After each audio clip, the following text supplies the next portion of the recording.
We would like to welcome you to the WARR Educational Speaker Series. My name is Eric Rhodes, and I'm with. And I'm Sarah Knowlton. As always, our goal with this speaker series is simple: to provide accessible, expert-driven education that strengthens the readiness, resilience, and total fitness of our Marines, staff, and partners. Each session brings subject matter experts together to share practical tools and insights you can apply immediately in your work, your leadership, and your life. This is also a reminder that throughout the podcast, please feel free to drop your questions in the chat. We will try to work them into the conversation as we go about. But really excited to have our speaker today, Rebecca Cunningham, talking about a subject that is incredibly important and probably not talked about enough. And with that, Rebecca, I'm going to hand it over to you. Can you give everyone a little bit of your background? Yeah, sure. Thank you for having me. I'm very excited to be here, and it's really nice to see some familiar names on who's here. So, hello, everybody. My name's Rebecca Cunningham. I'm a licensed clinical social worker, and I work at Naval Health Quantico, or Naval Health Clinic Quantico, excuse me, in the mental health department. And so I'm an individual therapist there. I also run group, and then I do intakes, and I teach a couple of different classes. Been there since about 2018. Before that, I was over at MCCS at the substance abuse counseling program since about 2012. But I'm excited to be here with you guys today talking about this topic. One of the classes we have at the clinic is a trauma class, and it's for our patients, and it's for mental health patients dealing with trauma symptoms about what trauma is, how it affects people, and then some coping skills to deal with that. And our patients started to ask us, well, honestly, they started to demand that we go to different workplaces and non-medical settings to teach leaders the same information. And so that's just a little bit about how we ended up here today talking about trauma-informed leadership, is some of those leaders who have gone through that process, who thought this information would have been valuable in settings like this versus having to come see us in a medical clinic. Thank you, Rebecca. And we're super excited to have you on the call today as well. Um, for those that are not familiar, what is trauma-informed leadership, and why should leaders really take it into account? Sure. So trauma-informed leadership is a way of kind of recognizing and understanding and appreciating that people are inherently resilient. And when they have reactions to things, or when they have kind of strange behaviors, or when we have some questions about what might be motivating them, um, they're experiencing what's happening now also through the lens of what they've been through before. And that underneath the surface, there's a really rich world of experiences that people have that do inform and sometimes influence their behaviors, decisions, choices, feelings, reactivity to stuff that we know nothing about. And so it's trauma-informed leadership is knowing and understanding what trauma is and how it affects people. Also, in addition to that, knowing the prevalence of trauma and who's impacted by it. There's some research that shows up to about 95% of people at some point in their life have exposure to at least one traumatic event. And that can be direct traumatic events that happen to us, or that can be something we witness, or it might be indirect exposure, like it happens to somebody we love, or indirect exposure in the sense that we're reading reports about it at work, or we have exposure to footage of it, or we're cleaning up after.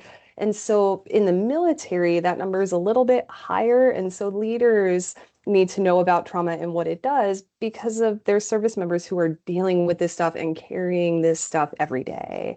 There's also some DoD policy that says leaders must know about trauma. And so that's not just me as a mental health person saying this is important. It's DoD 6400.11. It's the primary prevention workforce policy for the prevention workforce and for military leaders. And there's a section in there, it's section 4, that talks about, quote unquote, leaders must know what trauma is, how it affects individuals, families, teams, and then the impact of that on high risk behaviors, as well as how to respond to those things. And so being a trauma-informed leader is in alignment of those different topics. And to repeat the policy, Crystal, I'll type it into the chat. It's DODI 6400.11. Yeah, and I love you mentioning the importance of like why leaders should be doing this and how trauma can look different because like you said, it could be a singular event or it could be built over time. For a leader's perspective, how can they help support people without getting into like the therapist role where they feel like they have to solve someone's problems? That's a great question, Sarah. Coming back to the just definition of trauma real quick, I'll talk about how we define trauma from a mental health perspective. And then I'll get to the part about fixing problems. A lot of people come to therapy because they feel like their emotions are problems they need to fix. Mhm. So we'll circle back to that in just a second. But the way we define trauma is that it's an event, it's a experience, it's a situation or a series of things that happen, typically that involve threat of loss of life or involving actual loss of life, again, witnessing something, or something that involves serious, egregious harm. And so that can be something that's a one-time event like a tornado, or that can be a one-time event like a motor vehicle accident. Motor vehicle accidents are a very common form of trauma exposure. But it can also be chronic in the sense of growing up in a household maybe where there's some violence, or in a community or in a neighborhood where there's some violence, or at school, or growing up in an environment where there's loss, death of a parent, or a parent maybe who has a mental illness, any forms of abuse or neglect. And that's not always a one-time acute thing. That can be repeated over and over and over throughout the span of years at a time. Chronic exposure to trauma in the military can look like a deployment of 6 months or 15 months of trauma exposure, kind of again and again. And it's not always trauma exposure. Sometimes it's the threat of harm that's producing the impact. But chronic trauma can also look like somebody who's a victim advocate, or somebody who's a first responder, or somebody who works in legal, where they have this sort of never-ending exposure to details of things.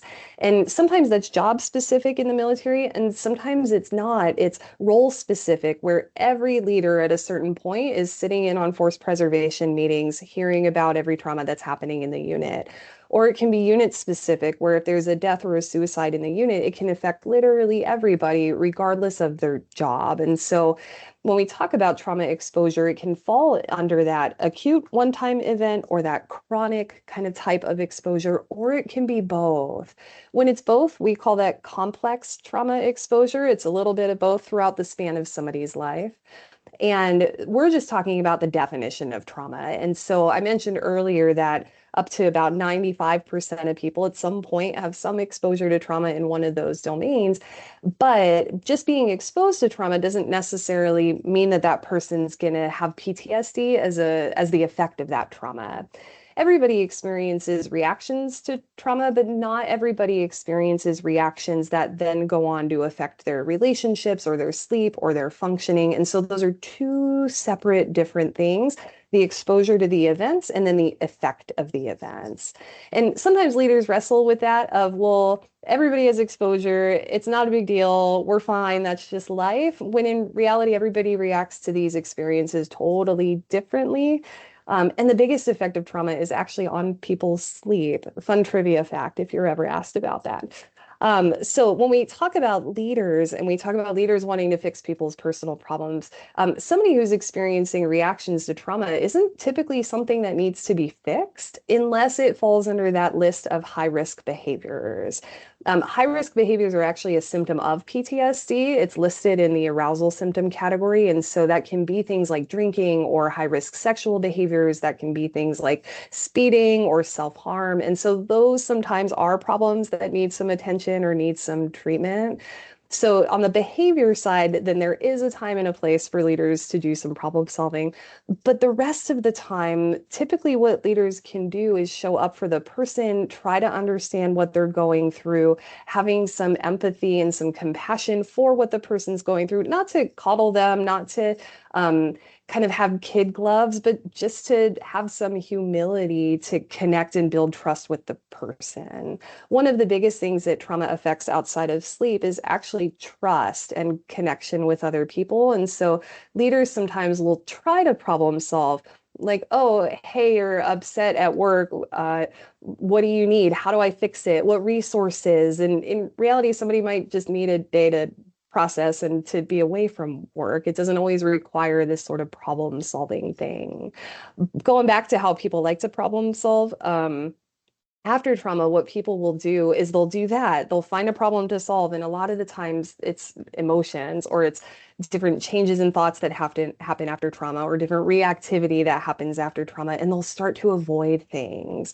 They'll avoid talking about the trauma. They'll avoid feeling their feelings about it. They'll avoid people, places, things, triggers, situations that they know are going to activate some of those emotions. And when we jump into a problem solving perspective, sometimes we miss out on, ooh, this problem solving might actually be reinforcing this avoidance of something that we need to talk about or we need to know about, or that this person might need some support with. So it's I got lots of different thoughts about that, but I'll kind of leave that there. No, Yeah, I thank you mean, for. Oh, go ahead, Sarah. yeah, so thinking about like you highlighted a lot on like the relationship building aspect of it. And I'm thinking of like, a lot of our people on the call, they work in human performance, so like our strength coaches or our dietitians. And when they start to see those little, signs of like someone pulling back and they're kind of pulling into themselves, and that's something that you will notice like when you see them on a daily basis, you'll be able to see those signs. What are some ways that they can think about like how can I help this person in a way where I can make it known that hey, I am here, someone that you can talk to or help maybe assist them in trying to pull them back in. I think what you said is kind of brilliant there. The hey, what do you need? Kind of, I'm here, offering that support. I bet you guys also see some of the other symptoms of PTSD too that are noticeable. Loss of motivation is also a symptom, or loss of interest in something. So if somebody Yes. was really motivated and goal oriented, and all of a sudden they don't really care for the thing, that can also produce some hygiene changes, some changes in somebody's ability to just care for themselves, to show up for appointments, to show up for things that used to sort of be easy for them. And so noticing it is such a huge part of the equation, as well as that not pressuring the person, but hey, I noticed this change. Is everything okay? Is something going on? Do you want to talk about it? Do you need some support? You don't have to talk about it. I'm here if you're ever ready. Is there someone else that we could bring into the conversation? Kind of giving the person the autonomy of if they're going to talk about it or not, and just leaving it where it is, kind of offering. And sometimes we do that 10, 11 times. We offer, we notice, we offer. And eventually the person's like, okay, I'm finally ready, just because of the consistency of the offer. Where leaders sometimes go wrong is they'll spot some of this stuff. They'll spot like a hygiene change, or somebody will be late to work a couple times, which is a sign that maybe their sleep is being affected by something. And they'll jump to this misinterpretation of it, like the person's being lazy or Mhm. the person's unmotivated, but almost as if that's like a failure and they just need to suck it up and push harder and try harder. And in reality, the person might need to rest and recover, do some healing, and kind of gently ease into the motivation versus the brute force. And so I appreciate what you said, Sarah, and just asking the questions and just being present. Rebecca, kind of thinking about leaders in this situation. Say if a leader kind of handled a situation the incorrect way and lost a service member's trust, because, when I think about trust, it's like the end all be all thing for me. And when someone has like violated trust, it's really hard for me to trust them after that. Mhm. So, do you have any advice for like a leader who maybe messed up there a little bit, lost the service member's trust, how they can get that trust back? Sure. I'll get to actually a really specific tool. There's two tools I can share with you that we can use to build trust.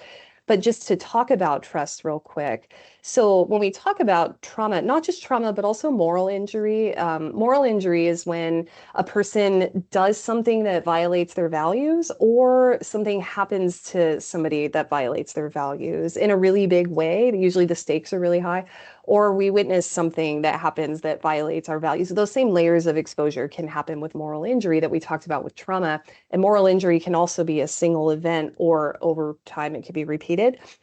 Moral injury shatters trust. The first time it Mhm. happens, it shatters trust. And it can also shatter somebody's faith in humanity and kind of faith in mankind, even faith in themselves or God. It just breaks that. Trauma impacts those things and can also break trust and can also break safety. But when it's trauma that involves moral injury, a trauma that was wrong, one example of this is typically a car crash doesn't involve moral injury because accidents kind of happen and we can piece Right. together why. But if a loved one hits me with their car on purpose, I don't know, that's a violent example. But you could see how that's a different story. That's a breach of trust that's going to violate the relationship that has a totally different, profound impact on somebody's sense of trust when the Hmm. normal accident doesn't have the same weight. So over time, long story short, over time, if somebody is experiencing a lot of exposure to these things, their sense of trust becomes black and white. And it can be difficult to offer trust in the first place, or no, I'll offer trust, but if that trust is broken, you're dead to me. That's it. I'm done. We're never trusting again, ever. And that can turn into nobody is trustworthy. I can't trust any man. I can't trust anybody or you ever again, right? That all or nothing piece of trust. That's a little warning sign to look for. And lots of stuff impacts trust. It's not just trauma, betrayal also. Almost betrayal involves moral injury. You get what I'm saying? But when a leader breaks trust inadvertently, it can produce this explosive response from the person that's way out of proportion for the violation of trust. And so the best thing the leader can do is call attention to that of, whoa, I just stepped on a landmine. I just did something that really messed up trust. I produced a rupture. Can we talk about that? And sometimes it's a no. I don't even trust you enough to acknowledge that you ruptured trust. We're fine. We're good. But the techniques that we use, one of them is something we call the set technique. I'm a All right. huge fan of the set technique. We teach this in all the seminars we do, and it's three different parts, and there's a little acronym. I'll share a Google site in the chat also where you guys can download some more resources and the techniques and some information, but it's when you're having a conversation with somebody and trust is a priority. So if we just need to yell at someone real quick so they don't touch the stove, we're not going to use the set technique. But if we need to sit down and talk about why I just yelled at them, I'm going to use the set technique. So it's conversationally when we need to build trust, repair trust, or just when trust is a priority. And it's starting off opening the door to the conversation with support. And so it's being able to sort of prove that, hey, we're on the same team here. We want the same thing. I'm here to understand what's going on. I just ruptured trust and I want to be able to repair it. And so it's essentially communicating to somebody that we're open to the conversation of whatever it is that they have going on. And so it's offering support. Now, if we just ruptured trust, the person might not want anything to do with our support. That's okay. That's fine. We might skip the support part and go straight to the E. But the E in the SET technique stands for empathy. And that's just being, it's offering some humility of, I don't know what this person has going on or why they just reacted that way. I'm telling myself a story, but I might be misinterpreting what's happening, or I might be missing pieces of information. And so extending empathy looks like reflecting back what might be going on. And so reflecting back their emotions, what they're maybe not saying, but are clearly feeling, how they might be experiencing what's happening, as well as doing everything we can to really fully understand that without judging it, without problem solving, without telling our own story. It's just sitting in whatever the Hmm. person has going on until they acknowledge to us that we get it. And so support and empathy, sometimes those are the only parts of the technique we use. And we just cycle through those until we're done talking about the thing and then the conversation's over.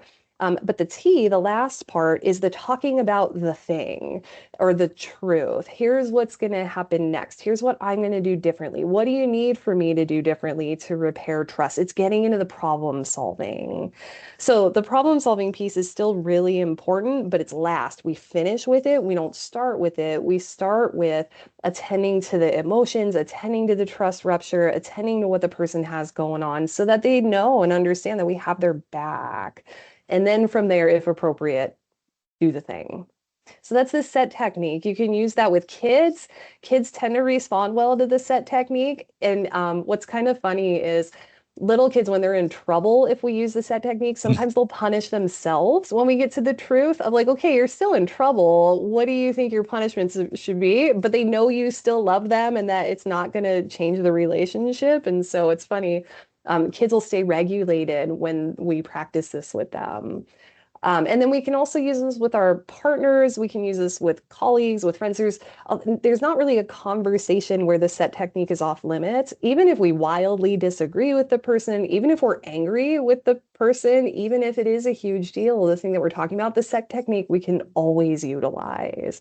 It keeps our heart rates down a little bit. It helps us stay present. And if we do that, we have way more of a shot of the other person being honest with us, kind of telling us what's going on. Rebecca, thank you for that. Like, that's something I'm definitely going to use. Thinking more about trust, because for me, like, and I know I said it before, like, trust is like number one. And like, for me, people have broken trust. It's very hard for me to be like, hey, I'm going to rely on you again. I'm going to trust you again. Is there ever a point where, someone in a leadership position that has broken trust with someone where it's better that they hand it off to, say, their first assistant to try and speak with this person and talk to them? Is there a point where maybe they're just not the right person to re-engage with this person? Yeah, absolutely. And there's a little bit of nuance between trust and safety. If it's uncomfortable, then typically the person's fine talking to the person who ruptured trust, but it can also produce a kind of lack of safety. And if there's lack of safety, it shouldn't be that person, or it should be a really well-boundaried conversation. Maybe somebody else is in the room too that the person does trust, kind of letting the person come up with some other ways to navigate the situation. So it's not this sort of brute force, you have to talk to me. It shouldn't ever be that unless it has to be that. And sometimes it does have to be. But when we're talking about the trust piece, then yeah, absolutely. Sometimes it needs to not be that person. Got it. Thank you. There's one other tool I'll share with you about trust too. This is also one of my favorite tools that we share and that we teach. And we hear feedback about this all the time. People use this and then they come back and tell us about it, that it was helpful.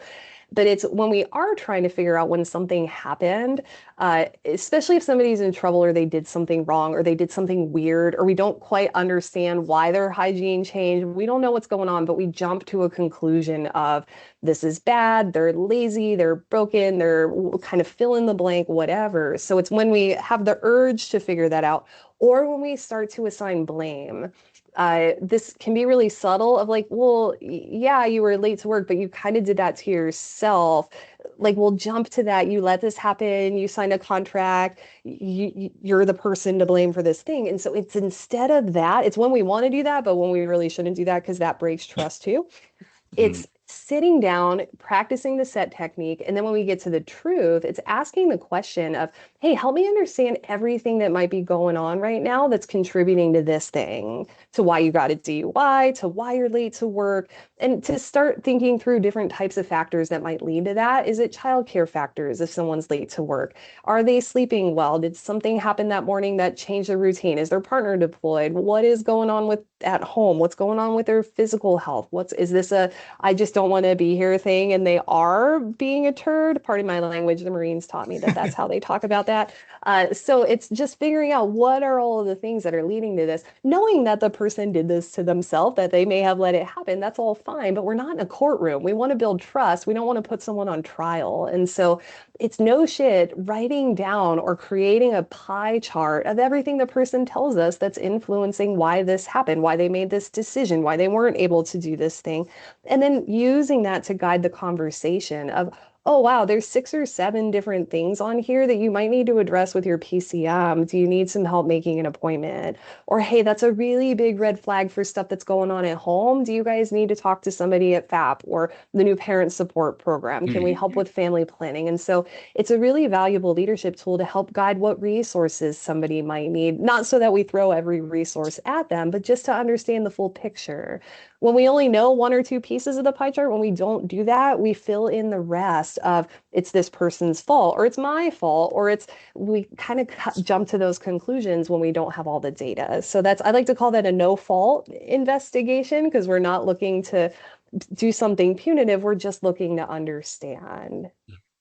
So that's a great tool. And then also with repairing trust on the personal side of how we can repair trust a little bit, because this is a lot of what people are walking around with and dealing with. I like to talk about trust almost like it's a house, the trust house, if you will. It's a little bit of an analogy where If a person were to come over to my house today and knock on the front door, depending on my relationship with the person, they're going to have different access. Some people, they're not even getting inside. They're not getting past my neighbors, right? They're not going to get within 100 feet of the front door to even knock because there's no relationship. Some people, they come over and they knock and they're limited to the porch. They're not coming inside. They can't even look inside, but I'll open the door. And so with trust, there's some people where they break trust and we kick them outside and we put them across the street. When in reality, we may have just needed to limit their exposure to us or limit their access. And so some people, when they come over, they have living room access. They can eat stuff out of the kitchen. They can use the bathroom, but they're not going upstairs. Other people, full access to everything, but not the bedroom, maybe not the safe that's in the basement tucked away. And so trust, even though it feels all or nothing, we trust people for different reasons to different degrees for different situations. There's people I trust with my wallet that I would never, ever, ever trust with my life. And the opposite is true. There's people I would absolutely trust with my life, but they do not get to know my middle name or my phone number. And then there's everything in between. And so with that trust house analogy, sometimes when there's a rupture in trust, we do need to restrict somebody's access for a while. And sometimes that's forever, but we can discern that. We can make that a conscious decision instead of trust being this all or nothing thing. And then sometimes that's how people can repair trust too of, hey, if you want access to this again, I need you to be consistent with this, or I need you to never do this thing again. I need to know how you're going to make sure that this doesn't happen again. And so it's just building some more fluidity with trust instead of it being this switch on or off. No, I love that Ah, analogy of the house. I feel like that really paints a picture for like what it can look like visually. And I appreciate the tips on how leaders can work on rebuilding that trust or just, forming those relationships to help build the toolkit of self-awareness for leaders. What are some common mistakes that we've seen leaders make that could unintentionally make stressful situations worse or have people avoid them? That way, people can be a little bit more cognizant of maybe some of the actions that they may be making that they don't realize could be causing harm. Great question. We poll our audiences sometimes when we teach this in training settings. And even if we don't poll them, people will approach us after the trauma-informed leadership and they'll tell us these stories. They'll say, here's a time my leaders didn't practice this and this was the cost. And there's a couple patterns of what mostly Marines have shared with them about what does violate their trust. And the first one I would say is probably the leader jumping to conclusions or jumping to problem solving or making light of what happened or minimizing what happened. It's doing anything to address this situation without building trust first. And so that can be giving advice, that can be kind of any of those things I just listed. And all of those have a time and place where those are really important to do. So it's not that leaders shouldn't do those things, it's the timing of that. And so we hear this all the time of, well, my leader jumped right to giving advice, but in reality, they still had no clue what was going on. Or they made a joke and we joke, that's part of our relationship, but it felt like it was further violation of trust because they downplayed what I was going through. And so it's putting perspective on pause until we practice the set technique to build the trust. And then, if appropriate, if they're even open to it, and then incorporating those things. So it's really focusing on that trust piece first. The other thing that we hear a lot about is leaders misinterpreting things or jumping to a punitive approach to something versus getting to understand what the person has going on. That we hear over and over and over and over and over again. And it's not that those administrative or punitive things shouldn't happen. Those do need to happen. That's certainly part of what goes on in this institution. There's a policy, right? But again, it's really prioritizing that empathy, that support, getting to know what the person has going on first. So it's sort of this, if we don't put the person first, then we lose their trust. They're less likely to tell us. And so anything can really hit those wickets. There's a few other examples of this. one example, this is a patient example. We talk about this case specifically when we go to the basic school and talk to lieutenants. We tell them about this. But it was a Marine who had gone TAD to a training, came back, and was kind of all of a sudden late to work a couple times. His uniform was disheveled. And then over the span of a couple of weeks, he started to smell of body odor. And for a few weeks, people had been noticing these changes, but nobody said anything because he's fine and he's telling them he's fine and he's very convincing that everything's fine. And other than these few little things, everything was fine. But what they did when they started smelling him was Marines had complained up the kind of couple levels of the chain of command was the command threatened to pressure wash him. And they thought it was a hygiene issue, but that it was a personality issue or a character issue, that it was a discipline issue. So they interpreted this change as a discipline problem, and then they acted accordingly. I think they assigned him a shower buddy for a couple weeks. And that fixed the issue. It did. His hygiene was fine. He no longer came in smelling a body odor, but they fractured trust and they totally missed out on that this guy had been sexually assaulted at that training exercise. And when he came back, he stopped showering because it had happened in a shower. And it's so easy to understand why somebody might stop showering after that. And it would only have taken a couple of questions. And he may never have told them what was going on. But had they assumed something was going on, they would have had a chance to build trust. And they didn't do that. They didn't pause to consider that something was wrong, especially because he was really trying to convince them that everything was fine. And so one thing that leaders can do to offset that is assume something's wrong, assume that something is off. And it's great if you're proven wrong, then we don't lose anything. There's no cost to assuming that a person is struggling with something or assuming that somebody is having a hard time because they have more going on in their life versus assuming that it's a discipline issue. And it might be that it's a discipline issue, but we'll figure that out if regardless of which path that we take, if we treat it as if they're struggling with something and they're not struggling and it's a discipline thing, we're going to uncover that along the way. So it's sort of building that human capital, if you will. And so most of the ruptures that happen are when that doesn't happen and somebody's jumping to that conclusion. And I have a million different examples of that. That's just one. Yeah, it's very much so people first rather than like immediately problem focused. Like, let's look at the Mhm. individual and kind of like dig deeper.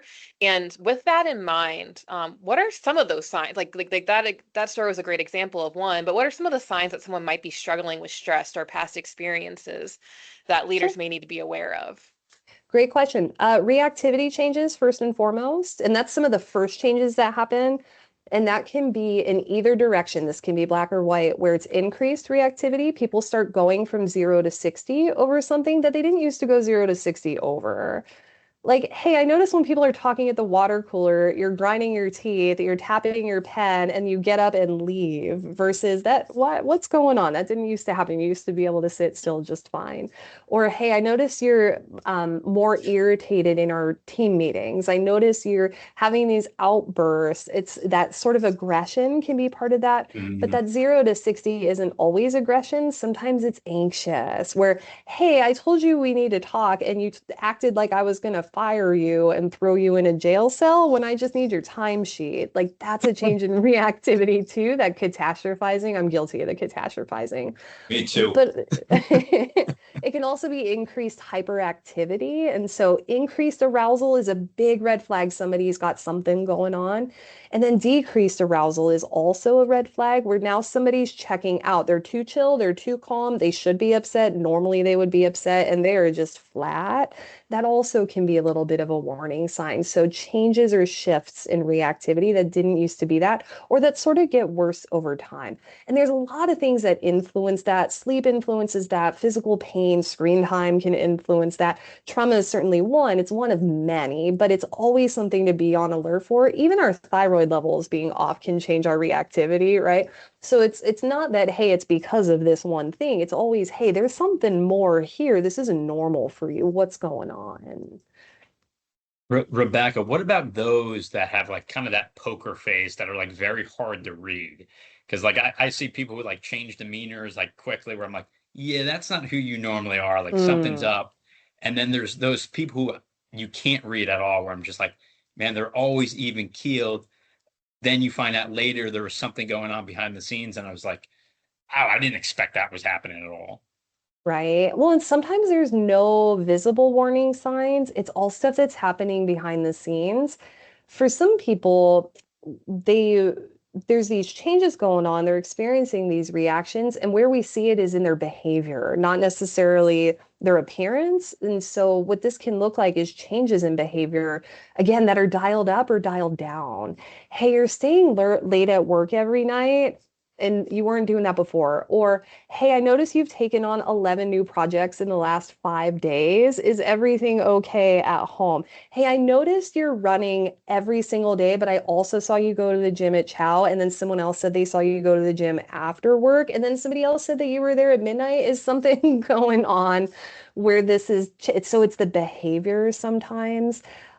Sleep is sometimes a big change, and that we won't necessarily know about, but caffeine intake can be a little bit of a clue if somebody's sleep is changing. It's so interesting, all the different behavior changes. And then if all of a sudden somebody was real flat and now they're real expressive, what's that about? What's going on? And so just the noticeable change. And some of that can be good, bad, right, wrong, who knows? But it's just pointing out our observations. It's almost like holding up a mirror is, hey, I see this. What is this? Help me understand. So we've got behavior changes, we've got those reactivity changes. When somebody's experiencing stuff from the past, a really good signal is they don't necessarily deal well or react well to changes in plans or to something that catches them off guard. Now, nobody Mhm. really likes to be caught off guard, and so anybody's going to have a little bit of reactivity, but this is big reactivity or big withdrawal, big shutdown, so really out of proportion. And then after trauma too, people start to become harder on themselves.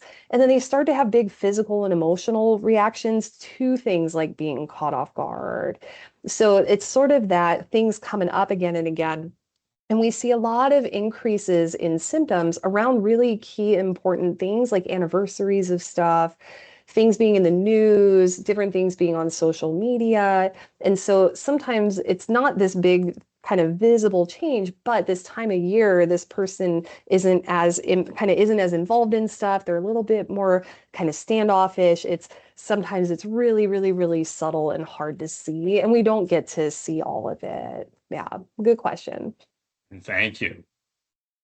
Yeah, I really appreciate you digging into all those different aspects, especially what we may not notice immediately. Because I also think of like the people that were always like making jokes and laughing, because that can kind of Hmm. fall into that as well. But you shared the example of like where leadership may have, gone a different course of action to figure out why the person wasn't showering. Can you share an example of like, okay, this leader got it. They are like gold star. They got this trauma-informed leadership down packed. Could you share a story like that? Yeah, I have so many. One of them is a patient story when I used to work at the alcohol clinic. And this was something I observed, not something I listened to or got to kind of heard about. It was really funny. I finished group for the day. I was running a 3 day a week group, and it was a whole mix of Marines. Most of them didn't really want to be there, but we had just switched over to sleeves up. And this was like General Mattis. I don't even know who the commandant was, but it was the first time in years and years and years and years that the Marines were going sleeves up. And so it was a big deal. And in group, one of the junior Marines was talking about getting hazed because he didn't know how to roll his sleeves. And the group kind of joked about it, and it was this funny moment. But later that day, after the group, I met with a patient and I came out after the patient. The group was still in group. And I was like, what are you guys still doing here? One of the guys in the group held a little clinic for the group on how to roll their sleeves. And he's like, you don't know this. I'm just going to show you how to do this. And he didn't treat it as a thing to mock or make fun of or judge. He taught it as a thing somebody didn't know how to do. I love that as an example of being a trauma-informed leader. It's assuming somebody doesn't know what to do versus assuming that somebody doesn't have discipline. That's one of the favorite things I've ever seen in my career working with the military. Those people would help this guy bury a body today. That's how much of an impact it had on them. They're still in touch with this person today, and it's been at least 10 years since that happened. That's what an impact that had. Some of my other favorite examples of this are, I have several examples of this, of commanding officers that notice something's wrong and they don't know what's wrong and they're really uncomfortable asking the question. So they just kind of do something weird to address it, but it plays out the right way. One example of this, one of the CEOs here at Quantico, one of his guys was walking out of the building and he just felt a gut punch sensation when this happened, when he saw him, and he couldn't put his finger on why. They worked really closely together. He saw him every day, but something was wrong and he didn't know what and he didn't know why and he couldn't even tell him why he thought this was wrong. But he grabbed him and he said, "Hey, I know something's wrong. I don't know what it is. You don't have to tell me, but something's telling me I need to get you over to the mental health folks." And the guy was like, "Okay, I'll go with you." And when he came in to see us, we sat down with him, found out more. The CO left. He just dropped him off with us, introduced him to us. The CO had a great relationship with us. And so he knew he was handing this guy off to. He said, "You're going to go see Dr. Burke and Miss Rebecca." And so he form handed him off. Turns out that guy was on his way out of the building to go kill himself. He was going to jump in front of the train to die by suicide. And so we were able to get him into treatment. He did the treatment exactly what was needed. We were able to kind of triage. It was this perfect intervention. And the guy knew the CO and he trusted the CO. So they already had a good connection and relationship together. And he had foundationally built that at that unit over the span of a couple of years. And so that is a huge part of why that guy agreed to come with him on that day. And then he listened to his intuition that something was wrong. A little bit more about that CO, something that he would do when he PCS'd to new duty stations.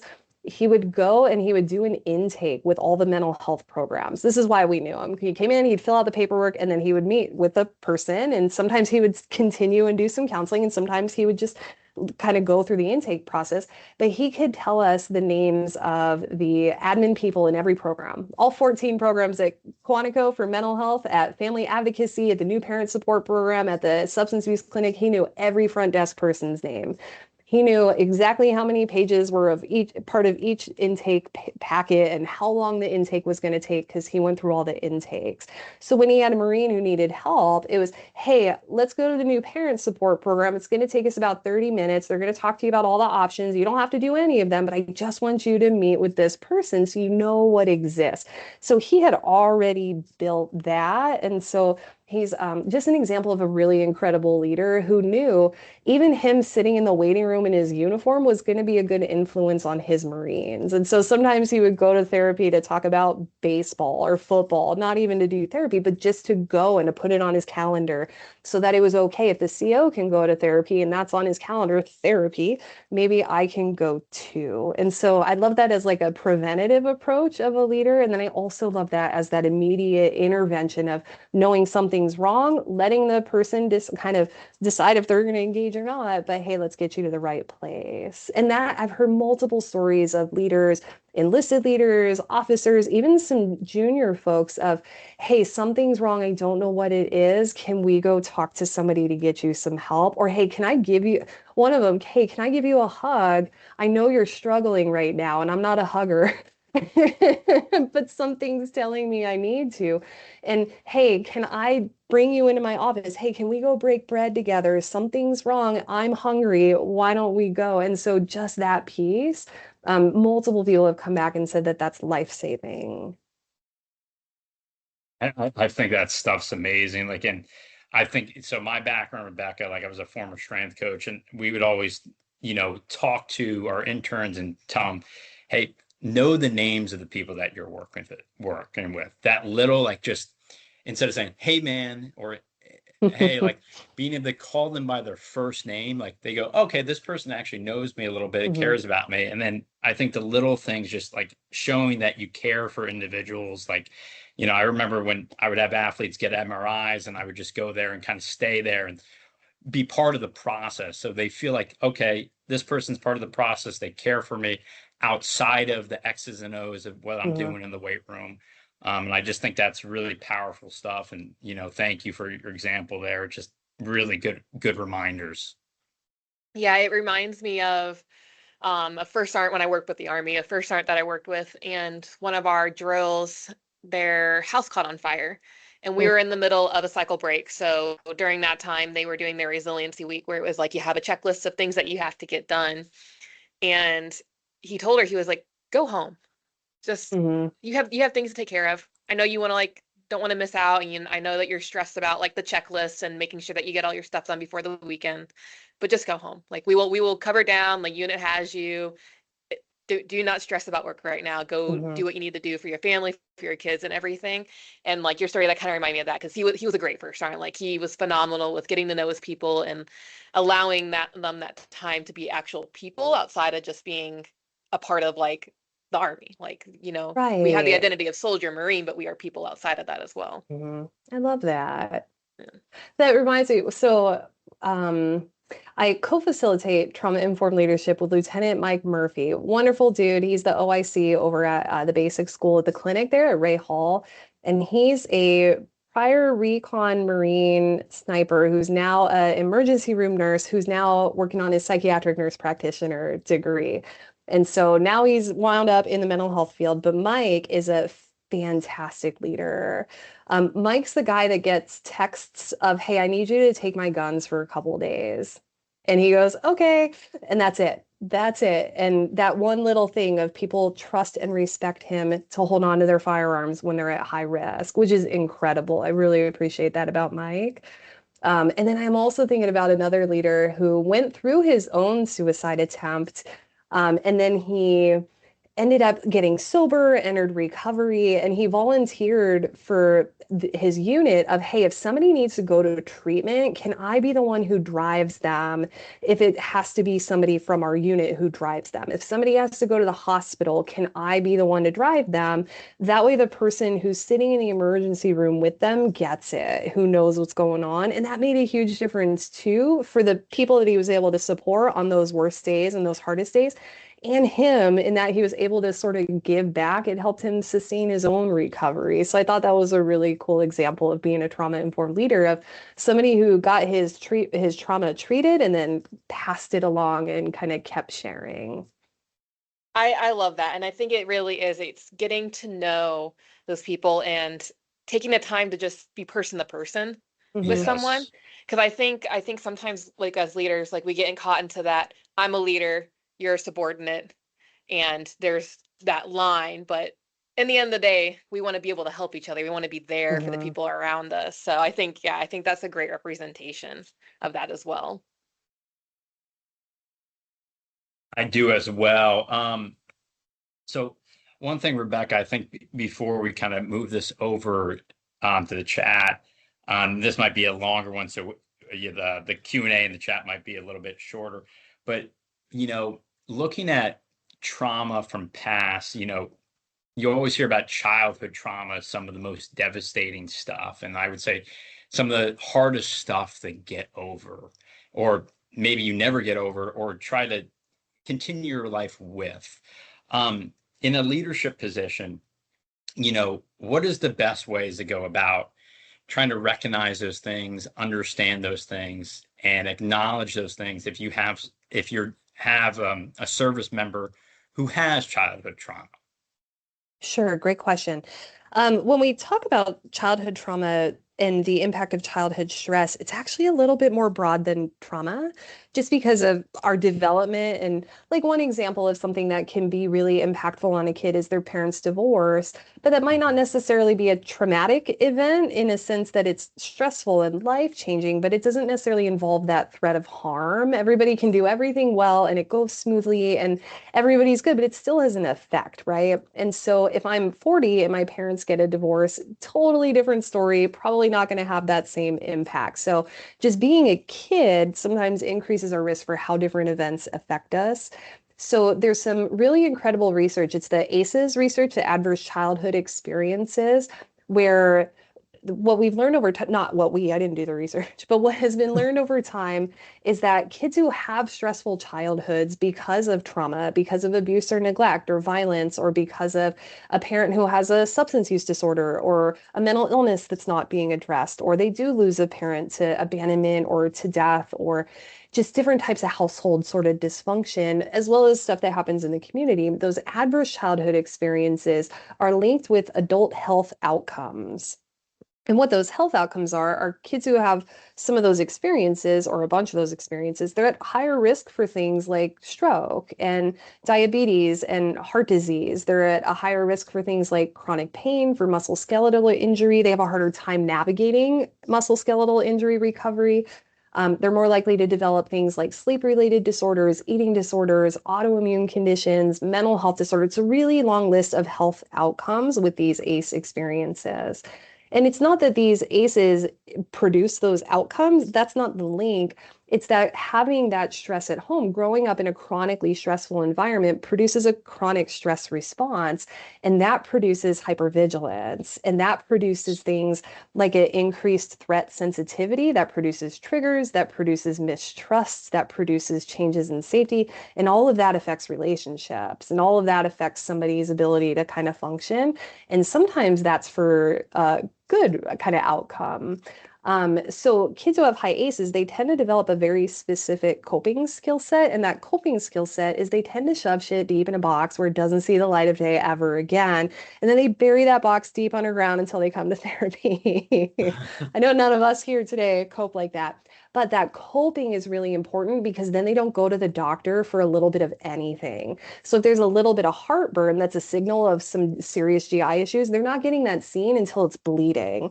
Or if there is an injury and it's a little bit of pain or a little bit of discomfort or a little bit of nerve issue, they're not going to the doctor until it's acute and until it's really severe.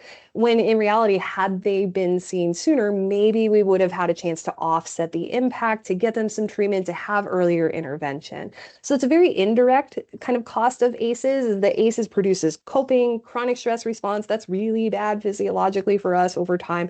And then that goes on to produce those outcomes. And then again, all of that affects relationships and then our functioning. People who have high ACEs tend to end up in just really high achievement types of places, like Olympic athletes or CEOs of companies, touring musicians, certainly military leaders. And so that same coping skill set can help somebody be an ultra marathon runner. It can help somebody be sort of unstoppable at what they're doing. And so they're incredibly resilient. Resilience isn't typically super impacted by ACEs. It's mostly the coping and then what the coping produces. But even then, sometimes when it's kind of unhelpful coping or high risk coping, even that sometimes can be a form of resilience. Because, yeah, this person's doing something high risk, they're drinking maybe, but the drinking is keeping them alive. When if they weren't doing this, they'd be doing nothing to help themselves. Or, yeah, this person's running ultra marathons and they're injured, but it's holding them together. So sometimes even the kind of bad behavior is a way that person is demonstrating resilience. But we also know it has a high cost and is causing harm. So all of that to say that ACEs stuff is really important. Why it's important for leaders to know about ACEs is when we talk about the civilian general population, about 65% of Americans endorse one of those experiences, and then it's a little bit less experience multiple. But when we talk about the military, that's closer to about 83% of people. And so ACEs, those adverse childhood experiences, people in the military and veterans are way, way, way more likely to have gone through those things. And for a lot of service members, that's what influences them entering the service of, hey, the military is going to offer me consistent income. Yeah, it's chaotic, but it's sort of controlled chaos. There's Mhm. electricity. Nobody's beating me. Like, yeah, it sucks, but it's something where I can adapt and kind of deal with it. And the structure of it can be a real gift. And then mentorship can also fill some of those gaps. So the military has so much to offer somebody who does have a high ACE score to offset what they've gone through. So ACE isn't all doom gloom stuff, and it's not something that we need to see as like, oh, somebody has a high ACE score, that's a problem. That's not it at all. It's no, somebody went through those things. They may need some help learning how to deal with their feelings. They may need extra support if there's a breakup. They're going to have a harder time like allowing themselves to cry because they may have been punished for crying. And so they're going to lack some of those skills in dealing with their internal state when they're probably perfectly capable of dealing with survival situations or perfectly capable at their job. It's that other piece of dealing with the internal stuff that can be a huge challenge. So ACEs stuff is important. Also, well, I could talk about ACEs for days. If you go on the Google site that I'll drop in the chat, you can read more about ACEs. We also have the ACEs questionnaire up there so you can see what those different experiences are, as well as looking into the research about those. It's really, really, really fascinating research. And I always encourage folks to learn about that just because having that, again, we might misinterpret something as lazy or broken or a character issue or a personality flaw, when in reality, this person has literally never had to do this or they've never learned how to deal with this thing. And so they're doing the best they can, even though it's in a way that's going to ruin their career, or even though it's in a way that's costing them their physical health. And with the resilience piece, when we talk about trauma, one of the well, let me see, how do I want to phrase this? So, when patients come in to see me and they're dealing with trauma stuff, very few of them know they're dealing with trauma stuff. What they do know is they're more reactive to things. They're having a hard time sleeping. Their chest hurts sometimes, and they feel like something bad's going to happen over stuff that's not a big deal. They're losing it on their kids, even though they just stepped on a Lego. Traffic is hard to navigate, or my family's at a funeral and I'm numb and I'm wondering what we're going to have for lunch. Why can't I feel something? That's usually the complaints when somebody is dealing with trauma stuff. Because of that avoidance piece, somebody can be having full on PTSD and literally never think about the trauma. And so Mm. much of ACEs, so much of trauma is indirect and physiological. It's not being bothered by it. Now, being bothered by it can be part of the equation, especially if there's nightmares about what happened or if somebody is having intrusive memories about it.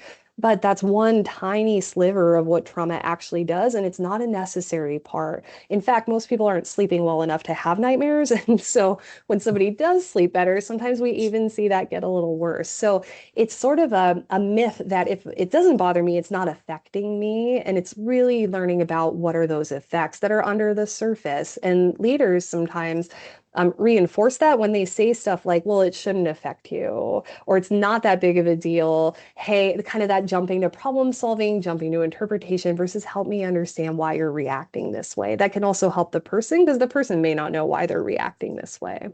That was a little bit of a tangent. Sorry. No, no worries at all. That's why this is a Appreciate 4-hour class, right? Normally.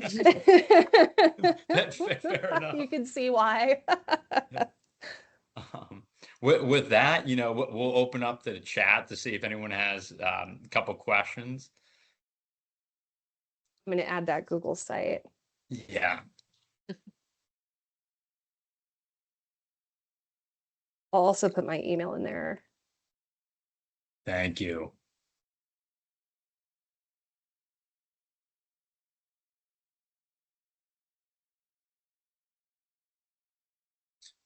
Well, let's see. Well, nothing heard in the chat, but Rebecca, this was fantastic. Like a subject that I don't think is talked about enough, and this was awesome. Thank you so much, like for sharing all your insights, examples, like really informative and like things that we can take after this and start applying, as people on this call are in leadership positions. So thank you so much.